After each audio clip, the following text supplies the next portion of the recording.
Hello everyone! Kung may mga katanungan kayo patungkol sa iyong horoscope at zodiac sign, maaari po kayong mag-comment sa comment section para magawan po natin ng video para sa next vlog ko. Keep on watching!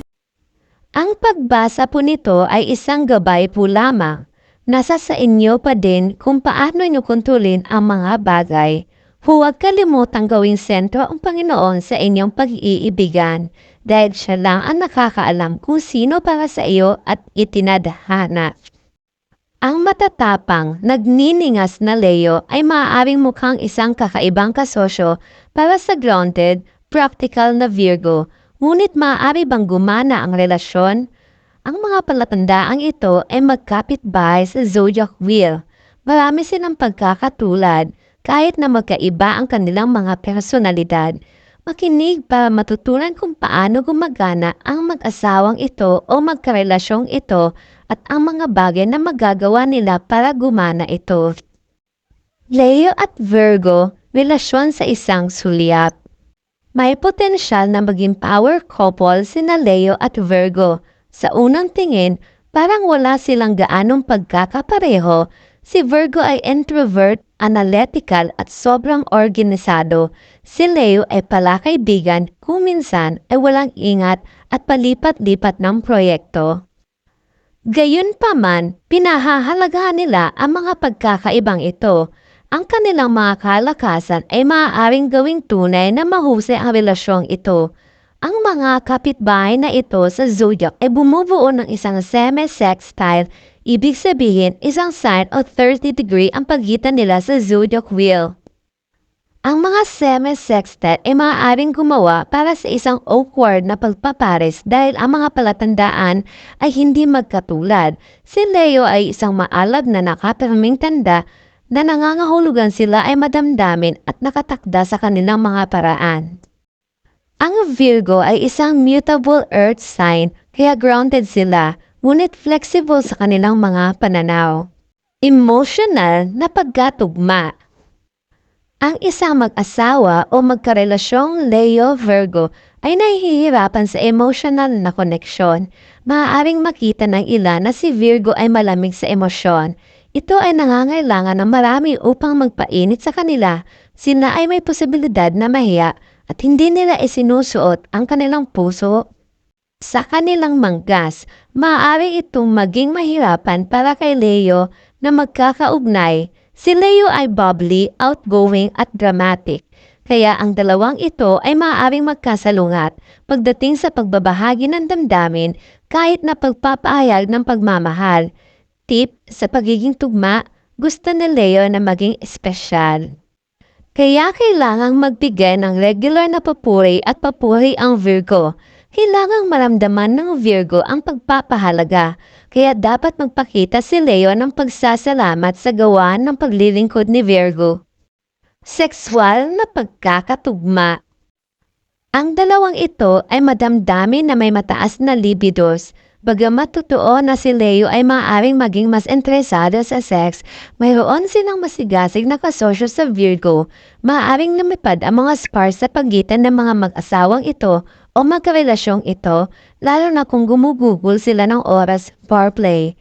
Hinihikayat ni Leo si Virgo na maglaro at mag-eksperimento sa kwarto habang pinahahalagahan din ni Virgo na maaaring maging malambing si Leo. Tips sa pagiging tugma.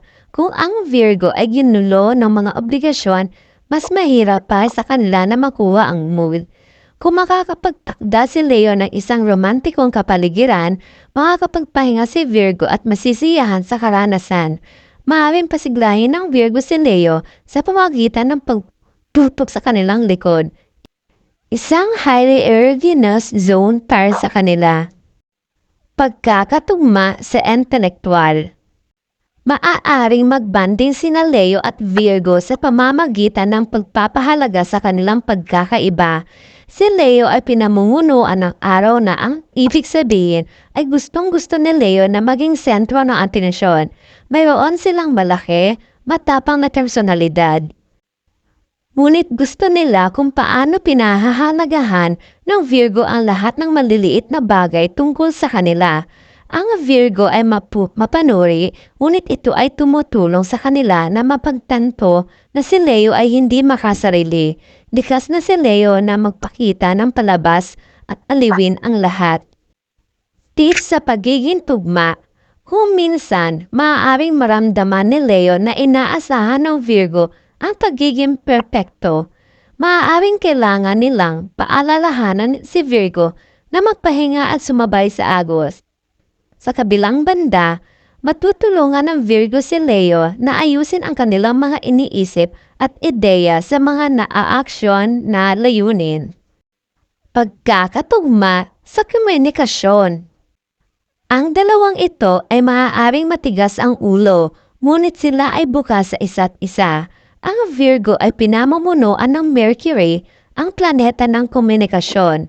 Sabik silang pag-usapan ng mga issue sa relasyon para mapanatili itong matatag.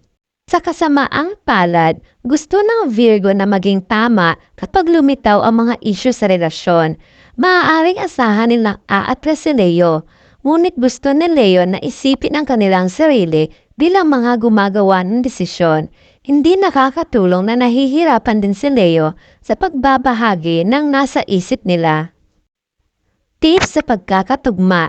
Malalampasan nila ang mga hadlang na ito kung pareho nilang ipaalala sa kanilang sarili kung ano ang gusto nila sa isa't isa. Maaaring makaisip si Virgo ng paraan upang malutas ang isang issue, kaya naisip ni Leo na ito ang kanilang ideya habang si Leo ay maaaring makaisip ng solusyon na nagpaparamdam kay Virgo na pinahahalagahan. Ang bottom line ng Leo at Virgo. Sina Leo at Virgo ay nagdadala ng magagandang katangian sa relasyon. Alam nila ang kanilang mga pagkakaiba sa personalidad, ngunit nakatuon sila sa kung ano ang meron sila sa karaniwan. Sina Leo at Virgo ay parehong mapagbigay, matulungin at masipag. Gusto ng Virgo na tinutulungan sila ni Leo na mapahinga at magsaya. Si Leo ay inspirasyon ng pasensya at pagtsatsaga ni Virgo. Talagang inilalabas nila ang pinakamahusay sa isa't isa. Ang relasyon na ito ay uunlad hanggat naalala ni Leo na buhusan ng pasasalamat si Virgo at ipinaramdam ni Virgo espesyal si Leo.